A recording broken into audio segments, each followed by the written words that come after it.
Me llamo Valeria Ruiz Mendoza. Tengo 32 años. Vivo en una casa de fachadas descascaradas en la colonia Santa María la Ribera, Ciudad de México. Trabajo como editora freelance para pequeñas editoriales y, desde hace 2 años, imparto talleres de escritura los sábados en una biblioteca comunitaria del barrio. Mi vida, en apariencia, es tranquila: café con leche por las mañanas, teclado y palabras que necesitan ordenarse; por las tardes, el ruido tenue de la ciudad y, por las noches, la lluvia si el clima decide ser generoso.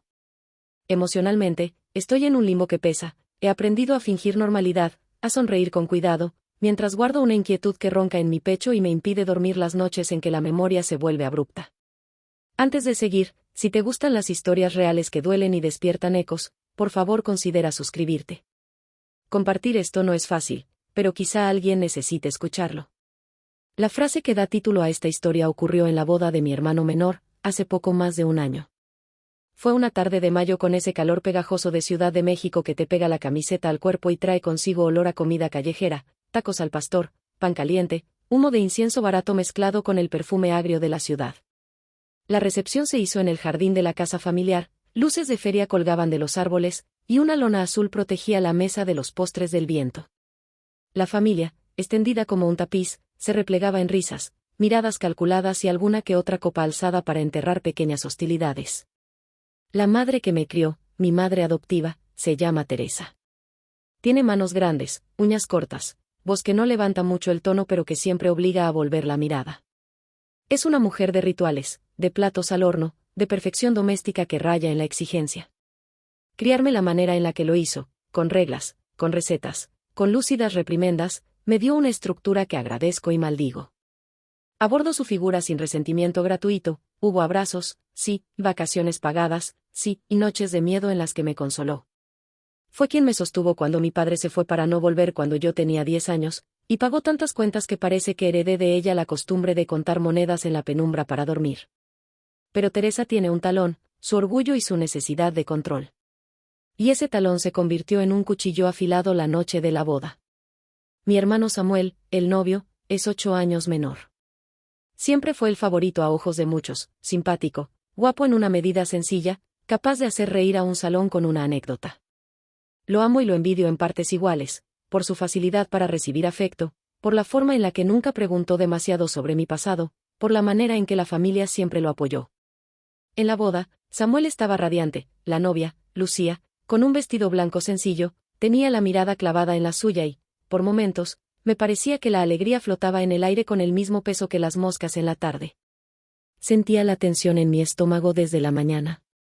No por la boda en sí, sino porque esa familia tiene costumbre de poner pruebas en los momentos más festivos: comentarios soterrados, miradas que pesan, ese gesto de rebanar verdades con la misma naturalidad con la que se corta el pan. Había una mesa larga donde nos sentamos todos, abuelos con las manos llenas de venas, tíos con corbata floja, primos con niños que lloraban, y yo en una esquina, observando. El cielo estaba claro, y el aire olía a azahar mezclado con las brasas de la barbacoa. En el montaje de mesas, escuché conversaciones banales que me dieron la calma de la rutina, reí, comí, pensé en decir algo trivial para no llamar la atención. Y entonces, en ese preciso segundo en que alguien alzó una copa para proponer un brindis por la pareja, mi madre adoptiva se alzó. No fue un brindis común. Su mirada buscó a todos y se posó en mí con una intensidad que me hizo sentir expuesta, como si de pronto pusiera un foco en la parte más vulnerable de mi historia. Respiró, sus labios se abrieron y dijo, con esa voz baja que no necesita gritar para aplastar: no eres de verdad de la familia. El silencio se hizo sólido, como un tapiz que se desplomara sobre nosotros. Las risas se congelaron, los niños dejaron de correr, la música de fondo pareció perder frecuencia. A mi alrededor, las caras de la familia pasaron de la sorpresa a la incomodidad, luego a la curiosidad. Vi a mi padre, el hombre que me adoptó y que siempre me dio un beso en la frente antes de dormir, tensarse y mirar hacia la mesa de postres, intentando esconder la incomodidad con una expresión neutra. Vi a mi abuela entornar los ojos, sin poder procesar el hechizo. El novio palideció, la novia apretó la mano de mi hermano como si sujetara el mundo con fuerza. Yo no respondí. No me salieron palabras. Sentí como la sangre se me subía al cuello, como la lengua se volvía de plomo.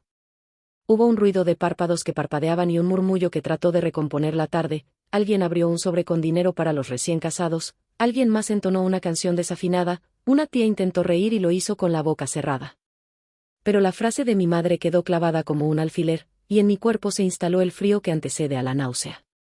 Una rama de nuestro naranjo se movía por la brisa y, por un instante, el mundo parecía una colección de sonidos sin relación. No eres de verdad de la familia. Era una sentencia que trascendía lo literal. No solo negaba mi lugar legal o histórico, despojaba a mis años de convivencias y actos de cuidado del valor que yo había depositado en ellos. Me colocó fuera del círculo, en el espacio donde se miran los intrusos. Sentí el golpe de la humillación mezclado con una culpa absurda, como si llevara una etiqueta que necesitaba ratificarse. El cuerpo me respondió con una garganta seca y un latido que parecía tambor en una cueva. Si esto te está resonando, un like ayuda mucho a que estas historias lleguen a quienes las necesitan. No lo digo por vanidad, lo digo porque las verdades escondidas se vuelven menos pesadas cuando se comparten. Recordé, en milésimas de segundo, los pequeños actos que me devolverían a la realidad, las mañanas en que limpié la casa para que todo oliera a limón, las noches en las que cuidé a mi hermano cuando tenía fiebre, el día que aprendí a preparar la lasaña que mi madre ahora presumía como nuestra receta. Cada recuerdo me golpeaba y preguntaba por qué una mujer que me llamaba hija en la rutina podía pronunciar, en voz alta y delante de todos, una negación tan esencial. Y sin embargo, yo no encontré respuesta en ese momento.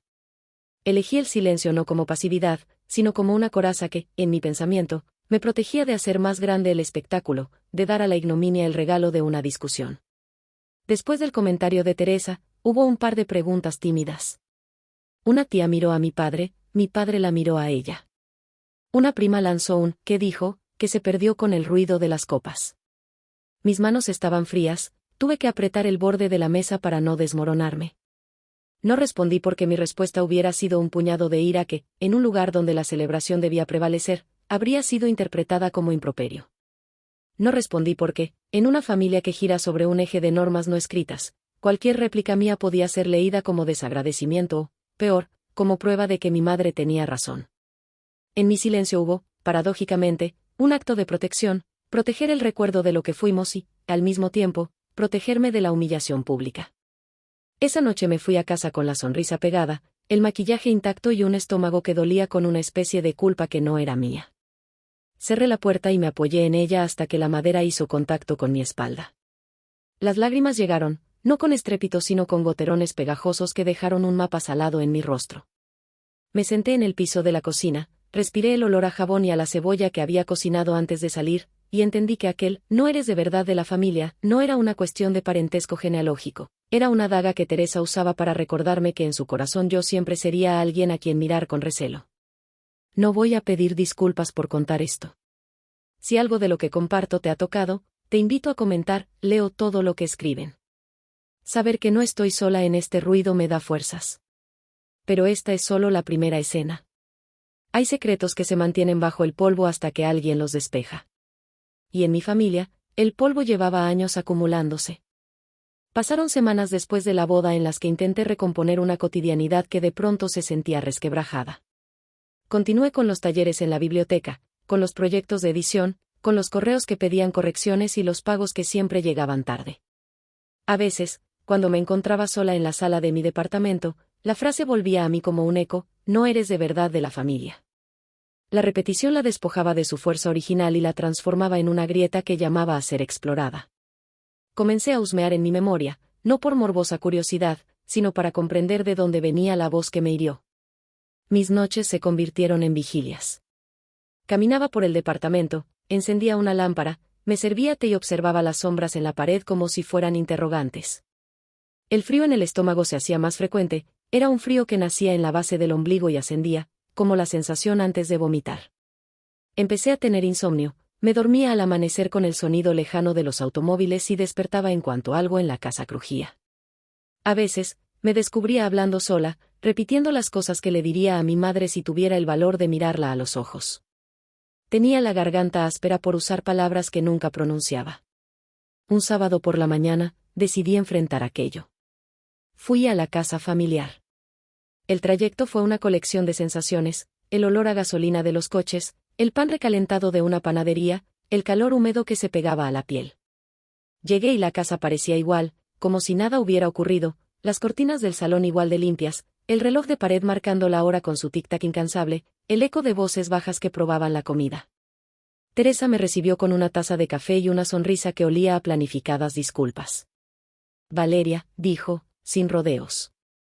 Me preocupaste en la boda, te veo rara. ¿Estás bien? La observé. Había un esfuerzo por suavizar la voz, por no repetir la violencia del escenario anterior. Pero la cicatriz de aquella frase exigía una honestidad brutal. Hubiera querido gritar, pedir explicaciones, arrancarle la palabra de la boca. En su lugar, respiré hondo. Estoy bien, contesté. Pero quiero hablar de lo que dijiste. Ella tomó un sorbo de café y fingió no saber exactamente a qué me refería, lo hizo con la habilidad de quien sabe manipular verdades y nombrarlas. Los ojos de Teresa, cuando se fijan, hacen sentir que uno debe confesar. Me senté en una silla de madera y sentí como la superficie fría me anclaba al presente. No fue para lastimarte, empezó. Solo dije lo que muchos ya saben. ¿Que no soy de la familia? Pregunté, y mi voz salió más filosa de lo que pretendía. Que no eres sangre de esta casa, replicó. Que no compartes nuestra historia. Que eso pesa, Valí. Dije, Valí, con el mismo tono con el que se pronuncia a alguien a quien se quiere convencer de algo. La conversación se enredó en la retórica de quien cree justificar sus palabras por el bien común. Yo la veía y me preguntaba por qué su orgullo necesitaba confirmar su versión delante de todos, porque aquella frase debía ser pronunciada en público.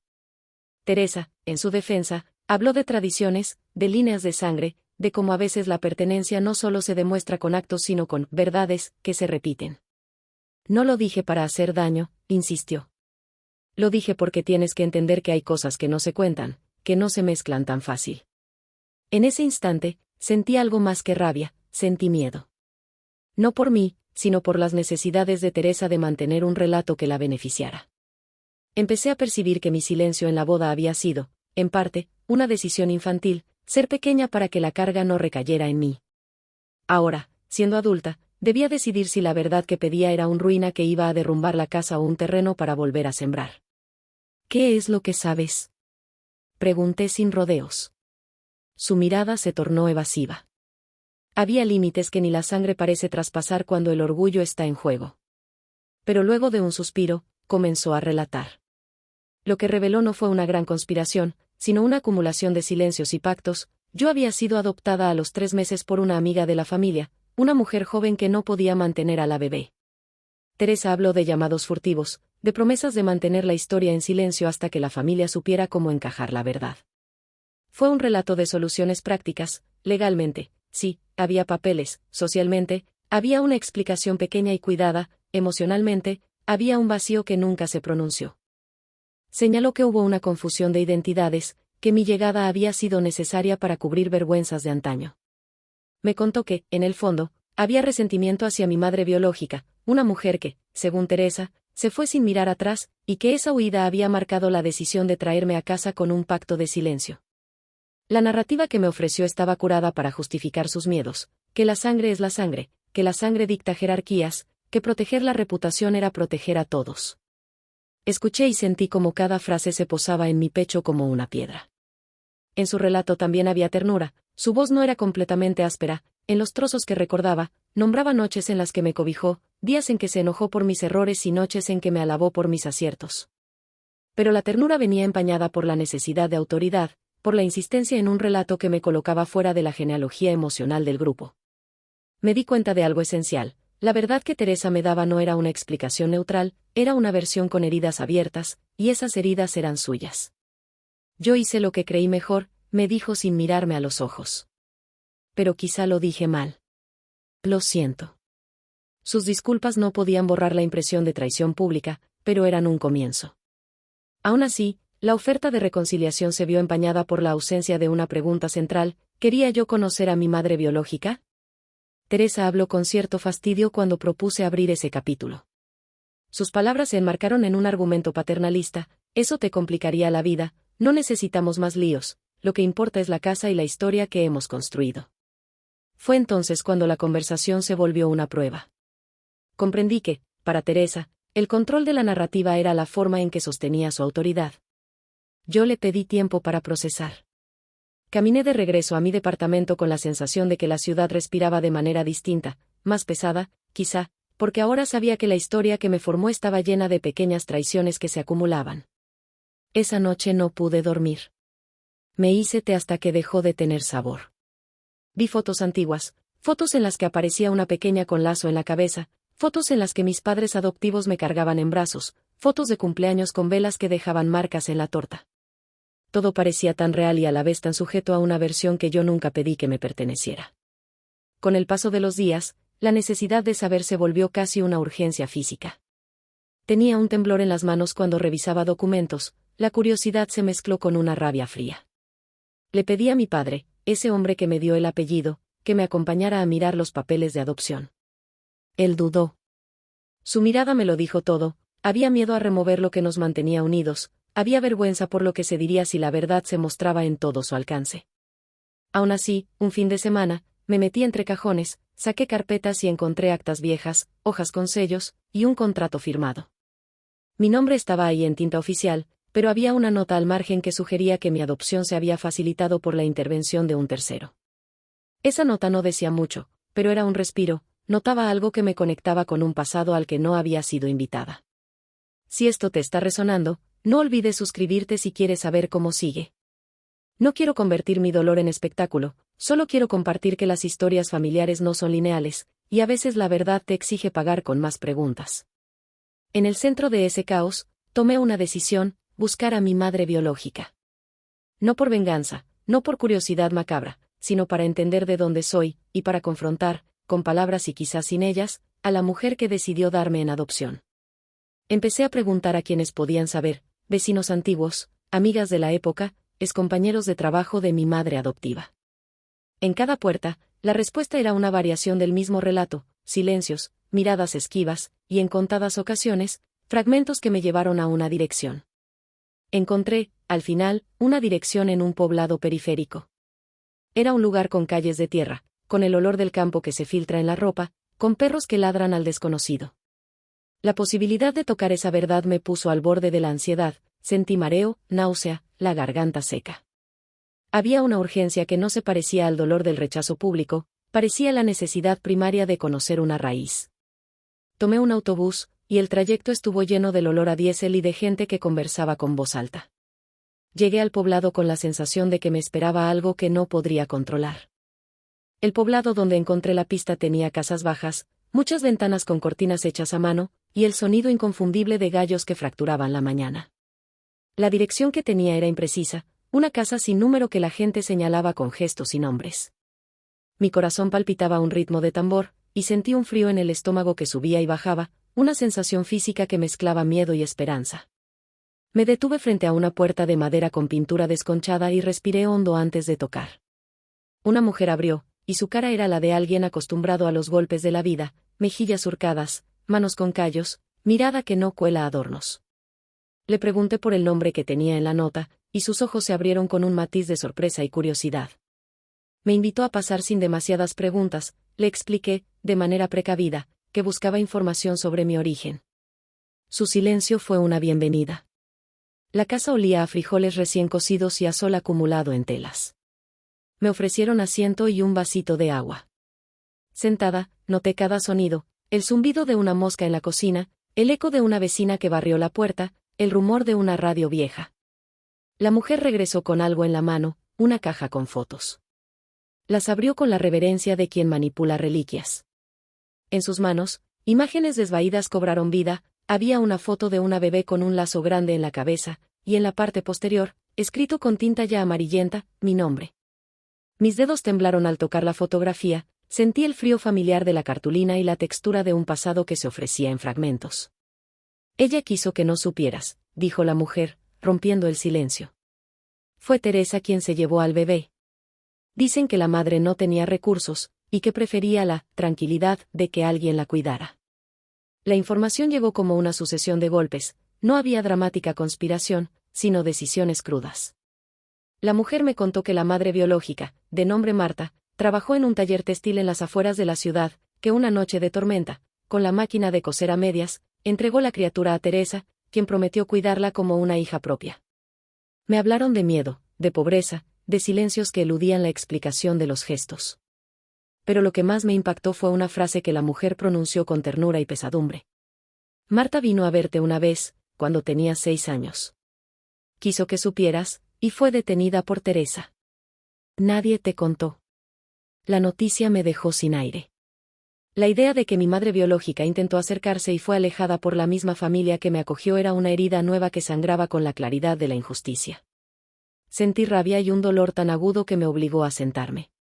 El corazón me latía con violencia, un mareo me llamó la atención y tuve que respirar hondo, inhalando el olor a jabón de la cocina para no desmayarme. Las manos de la mujer se apoyaron en mi brazo con una ternura que traspasó la distancia.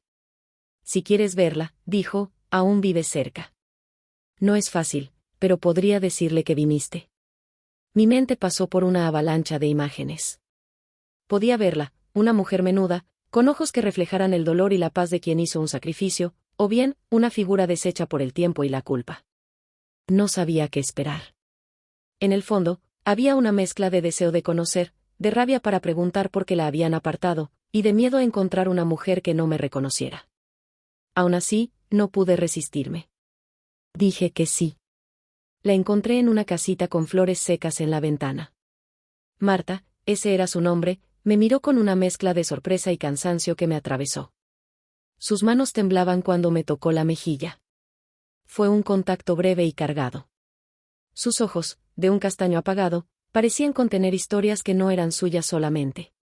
Se incorporó con esfuerzo y me invitó a sentarme en una cocina donde el tiempo se sostenía con la repetición de tareas. Nos miramos en silencio, con el ruido de la calle como un telón de fondo. Valeria, dijo en voz baja. Te he soñado tantas noches. No fue una bienvenida teatral, fue una constatación de una espera. Yo tenía la garganta seca y las lágrimas amenazaban.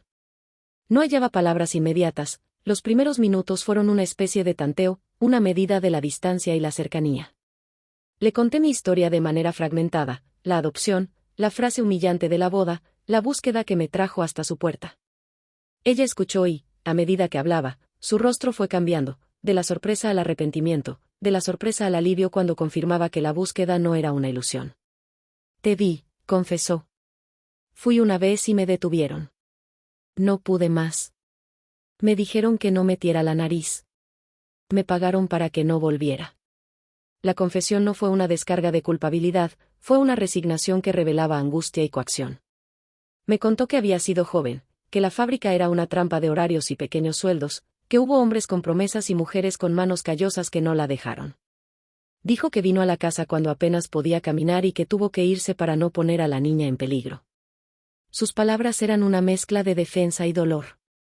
Yo le escuchaba con la sensación de que, al fin, se articulaba algo esencial. Mi verdadera historia no era un castigo, ni un secreto vergonzoso, sino una consecuencia dolorosa de decisiones tomadas en un contexto de pobreza y temor. Hablamos durante horas. Me contó detalles que solo una madre podría saber y que a mí me llenaban de asombro, la forma en que mis muñecas se movían, mis patrones de sueño, ciertas cicatrices en una rodilla. Esas descripciones eran trozos de identidad que me devolvían una continuidad que no había sospechado. Había en sus recuerdos una ternura que mi familia adoptiva había suplido en parte, pero que la biología de mi historia no podía negar. Ella era quien me había concebido, quien me había cargado entre pulmones y noches sin luna. Sentí una dignidad que me nubló la visión, era la certeza de que algo dentro de mí tenía raíces, y no era una invención familiar. Volver con la noticia de mi reencuentro fue entrar en territorio minado. Sabía que la casa de mi infancia tendría puertas cerradas, palabras esquivas, defensas listas. Preparé mentalmente lo que diría, no quería usar la información como un arma, pero tampoco quería permitir que la verdad se quedara sepultada bajo la alfombra de los secretos. Llamé a Samuel y le pedí que nos reuniéramos en la sala, a solas.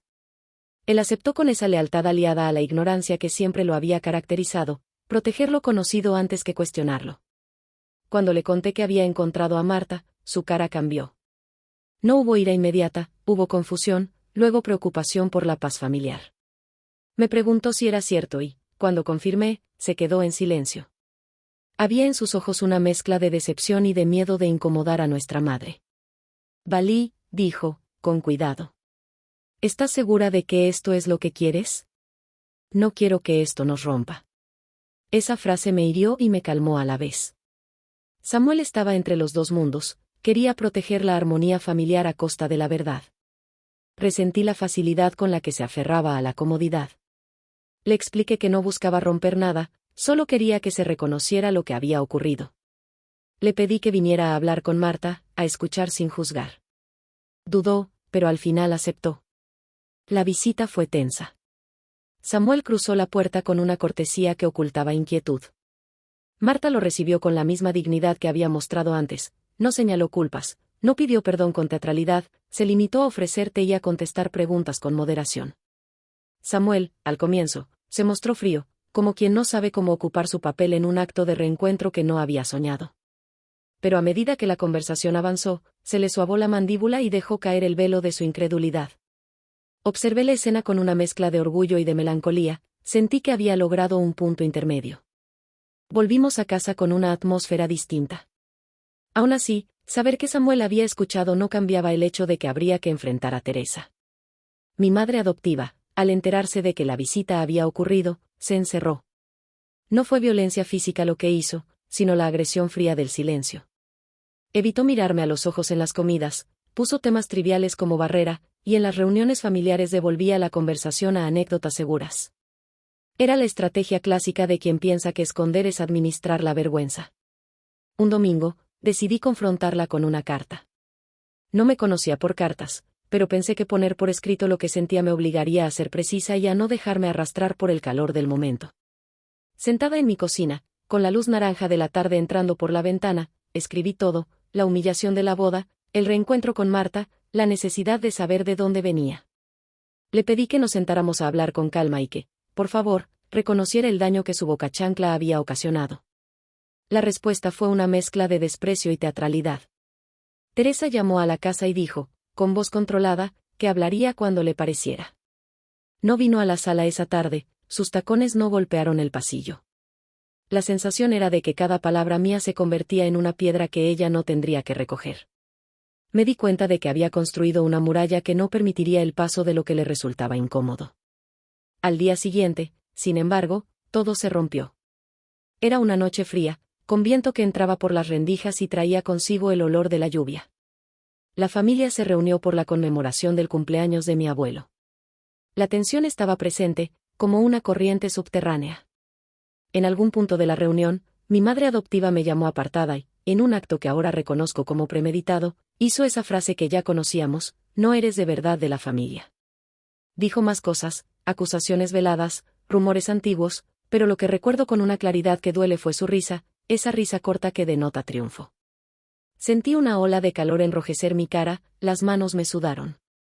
Esta vez, sin embargo, había algo nuevo, no estaba sola en el conocimiento de mi historia. Había testigos de mi búsqueda. Y no respondí, porque mi silencio se había vuelto otra cosa, era un patrón de defensa aprendido que me servía para medir la intención del ataque. La noche se desarrolló en un tablero de miradas, algunos me miraban con lástima, otros con tristeza, otros con la curiosidad de quienes ven cine sin saber que la escena es real. De pronto, mi abuela, en un momento de lucidez, se levantó y dijo algo que nadie esperaba. ¿No sería mejor saber toda la verdad?, preguntó con voz temblorosa. Ya hemos guardado secretos demasiado tiempo. La frase de la abuela fue una pequeña grieta en la represa. Las conversaciones se multiplicaron, y Teresa no pudo sostener su dominio. Se produjo un forcejeo verbal, un tío tomó partido, una tía recordó viejos rencores. Lo que emergió no fue una catarsis dramática, sino una sucesión de relatos: nadie sabía todo, muchos sabían algo, y algunos se defendían con la justificación de proteger a la familia. En el fragor, la verdad salió en fragmentos: documentos que yo había encontrado se presentaron, testimonios que Marta había dado se leyeron, y se hizo el intento de un conteo de culpas. Yo sentí en la garganta una mezcla de alivio y de angustia. Alivio porque la verdad, por fin, respiraba con su propio aire, angustia porque la exposición tenía un costo: la ruptura del orden. Teresa, al verse acorralada, se transformó. No hubo lágrimas, hubo una resignación contenida y un acto de violencia más frío: la decisión de borrarme. Dijo que si yo insistía, me iría de la herencia emocional. Que mi lugar no estaba en la mesa de Navidad. Que podía buscar lo que quisiera, pero que no contara con ella. Esas palabras fueron venenosas. Sentí el estómago hundirse, como si un pozo se abriera bajo mis pies. Pero algo dentro de mí se despertó con la claridad de quien entiende que esas amenazas proceden del mismo miedo que motivó su primer comentario en la boda. Mi respuesta interior fue lenta y rota, pero firme. No podía seguir viviendo bajo la costumbre de ser señalada por una verdad que ella misma había ocultado. No respondí oralmente a sus amenazas. En su lugar, me levanté, abrí la ventana, y dejé que la noche se colara. Sentí la brisa en mi cara, y por primera vez en mucho tiempo, la brisa no me pareció fría sino clara. Si esto te resuena, dale like. A veces compartir un peso con extraños ayuda a hacerlo más liviano. No busco su compasión, solo compañía en la travesía. Esa noche me retiré a mi habitación y empaqué unas cosas. No quería una guerra abierta, pero tampoco quería someterme a la humillación permanente. Tomé fotografías, libros que me habían acompañado toda la vida, una libreta con poemas de juventud, y dejé una carta en la que dejaba claro que mi partida no era una rabieta, sino una búsqueda de integridad. No quería que mi ausencia fuera interpretada como abandono. Quería señalar que mi pertenencia no es algo que se decide a golpe de palabras. El primer amanecer fuera de la casa familiar fue un ciclo de sensaciones contradictorias, libertad mezclada con culpa, alivio con soledad. Caminé sin rumbo por calles que olían a pan recién horneado y a humo de kiosco. En mi pecho había una sensación nueva, la de quien se arriesga a perder lo conocido en honor a lo verdadero. No sabía si habría reconciliación. No sabía si la familia se recompondría. Todo lo que tenía era la certeza de que, por fin, mi historia estaba en el aire y que la próxima jugada sería la de ellos o la mía. La distancia me dio un tiempo extraño, fue un respiro, pero también un espacio para observar con mayor claridad. Viví durante semanas en un pequeño departamento prestado por una amiga de la biblioteca, un lugar con paredes delgadas, piso de linóleo y una ventana que daba a un patio interior donde un gato callejero reclamaba su territorio a media tarde. Las noches eran menos pesadas que las de antes, aunque las mañanas traían consigo una tristeza suave que mordía de vez en cuando. Empecé a escribir compulsivamente, cartas que no envié, listas de preguntas, recuerdos que quería organizar. La escritura se convirtió en mi refugio y en mi tribunal privado. Las noticias familiares llegaron con el ritmo lento de las cosas que duelen, mensajes ambiguos, llamadas evitadas, rumores que se filtraban por terceros. Samuel fue el primero en llamarme con un hilo de voz que mezclaba culpa y cariño. Le dije que no buscara el conflicto por mí, y que su lugar en mi vida iría más allá de sus decisiones. Su silencio al otro lado de la línea sonó sincero. Marta me visitó unas semanas después, con una canasta de pan y las manos aún secas por el trabajo. Trajo consigo historias nimias que, sin embargo, eran la prueba de que la vida continuaba. No te dejé porque no te quisiera, me dijo. Te dejé porque temía que si me quedaba, también te harían daño. Sus palabras, repetidas como una confesión, calaron profundo. La tarde en que vino a verme se tornó en un intercambio de pequeñas poetisas, me habló de su trabajo en la fábrica, de los hombres que prometieron y no cumplieron, de las noches que lloraba en la oscuridad. Yo la escuchaba y, cada vez que ponía una historia sobre la mesa, sentía que algo en mí se recomponía. No era un cuento de heroínas ni un melodrama, era la constelación de decisiones humanas con consecuencias reales. Marta no fue una sombra maligna, fue una mujer con limitaciones enormes que intentó protegerme de la mejor manera que supo. Con el paso de los meses, hubo contactos intermitentes con la familia. Algunas tías trajeron almuerzos y dejaron en la puerta platos de cerámica con flores pintadas, como si la comida pudiera ser una llave para abrir puertas oxidadas. Otras personas me miraban con lástima, y yo acepté ese gesto sin orgullo. Teresa, por su parte, continuó con la estrategia de la distancia. Hubo días en que pensé que nunca volveríamos a hablar. Pero la vida tiene formas extrañas de tender puentes. El abuelo enfermó de repente y eso obligó a la familia a reunirse. Las reuniones por la enfermedad del abuelo fueron tensas, como vueltas a un teatro donde cada quien actúa con máscaras gastadas. En una de esas visitas al hospital, vi a Teresa en el pasillo, sentada con las manos entrelazadas y una mirada que no cuajaba. Al cruzarnos, me exhibió una mezcla de rigidez y cansancio. La miré sin buscar provocarla. No pronunció palabra. El abuelo respiró débilmente, y por la noche, en un cuarto de hospital iluminado con lámparas tenues, empecé a sentir que la urgencia de la familia era más grande que sus rencores. Había una fragilidad que nos hacía humanos. Una tarde, después de largas horas en la sala de espera, Teresa se acercó. Sus uñas estaban sin pintar, el cabello recogido de forma descuidada. Sus ojos, cuando me miraron, no tuvieron la dureza de antes, tuvieron otro matiz, el de una mujer agotada por la vida. No dijo, hija, no intentó reconstruir con fórmulas. Se limitó a pasar la mano por mi brazo, con torpeza, y a decir algo que fue, sin embargo, un inicio. Vine a pedir perdón por haberte herido en público. No supe cómo manejar mi miedo. Su voz fue breve, sin adornos. No la abracé. Aún así, sentí que algo en mi cuerpo aflojaba. No busqué justicia en ese gesto, solo noté un movimiento humano que, aunque tardío, tenía valor simbólico. Hablamos. Ella relató sus temores, la vergüenza de no corresponder a la imagen de la familia, el miedo de ser juzgada por los demás, la presión social. Admitió que había actuado como quien ahoga la verdad para mantener la estructura. Sus palabras fueron torpes, pero honestas. No supe protegerte de la mejor manera, dijo. Lo siento. No fue un tratado que sanara todo, fue una piedra colocada en el camino. Le dije que su disculpa era necesaria pero que la reparación llevaría tiempo. No pedí explicaciones que no se podían dar, pedí coherencia. Le propuse, con la calma que había aprendido en la distancia, un plan que implicaba acciones, visitas a Marta, la conversación con la familia, dejar de usar la humillación como arma. Teresa aceptó con silenciosa reticencia. No fue un sí rotundo, fue más bien una posible apertura. Los meses siguientes trajeron pequeñas victorias y retrocesos. Hubo cenas en las que todo parecía encaminarse hacia un entendimiento, hubo momentos en que el viejo patrón de silencios volvía a aparecer. Aprendí que las reconciliaciones no son explosiones de luz, sino procesos de desgaste y reconstrucción. En una ocasión, mi madre adoptiva trajo a una vecina que había sido testigo del día que Marta vino a la casa cuando yo era niña. La vecina confirmó que la mujer había intentado verme, y que fue alejada. Ese testimonio fue una especie de reconocimiento público, una pieza que obligaba a vertebrar responsabilidades. A lo largo de ese proceso, mi identidad se fue formando como una ampliación, ya no era simplemente la hija adoptiva, ni la intrusa, era la suma de historias que se entrelazaban con contradicciones.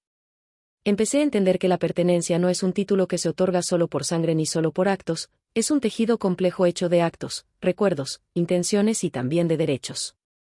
Aprendí a no ceder mi voz ante las humillaciones, y también a permitir que la fragilidad del otro se mostrara sin diluir mi propio sufrimiento. El abuelo murió en invierno. Su funeral fue una mezcla de llanto verdadero y de gestos formales. Teresa lloró, yo lloré. Hubo un momento, en la sala, en el que su mano buscó la mía y pude sentir un arrepentimiento que no se pronunció con palabras, pero que se transmitió con el calor de la piel. Ninguna frase de consuelo borró el daño, pero hubo un reconocimiento tácito de la vulnerabilidad. Si esto te resuena, considera compartir esta historia. A veces, lo que menos esperamos es que nuestro testimonio alivie la carga de alguien más. Hoy, cuando cuento esto, y lo hago frente a una cámara, con la voz que tiembla a veces, no soy la misma que aquella noche de la boda. He cometido errores en el proceso, he reaccionado con orgullo y con abstinencia. He decidido, sin embargo, que mi lugar no se define por la aprobación de los demás. He aprendido que el silencio puede ser arma y refugio, y que responder con violencia no siempre restaura. He aprendido a reclamar mi historia con dignidad. La lección no es simple ni cómoda, las familias son entramados de amor y de daño, y la pertenencia se negocia todos los días. La frase, no eres de verdad de la familia, no fue una sentencia involuntaria, fue un espejo de miedos no afrontados. Mi respuesta, en su momento, fue el silencio. Eso me salvó de una explosión pública, pero también me costó noches de insomnio. Fue el inicio de un camino que me llevó a buscar mi verdad, a confrontar humillaciones, y a encontrar, finalmente, una forma de coexistencia imperfecta. No hay un final impecable. Teresa y yo aún tenemos heridas abiertas, Marta y yo estamos construyendo una relación nueva y frágil, Samuel y yo hemos encontrado puntos de encuentro y distancias que respetar. Lo que sí hay es una convicción, no me definiré por una palabra dicha en un mal momento. He decidido recuperar mi nombre, mis raíces, y la posibilidad de pertenecer en la medida en que reconozcamos nuestras sombras. Gracias por escuchar. Si esta historia te tocó, suscríbete para escuchar más relatos que invitan a mirar de frente lo que muchas familias esconden. Y si alguna vez te han dicho algo que te despojó, recuerda, tienes derecho a tu verdad y a reclamarla con respeto.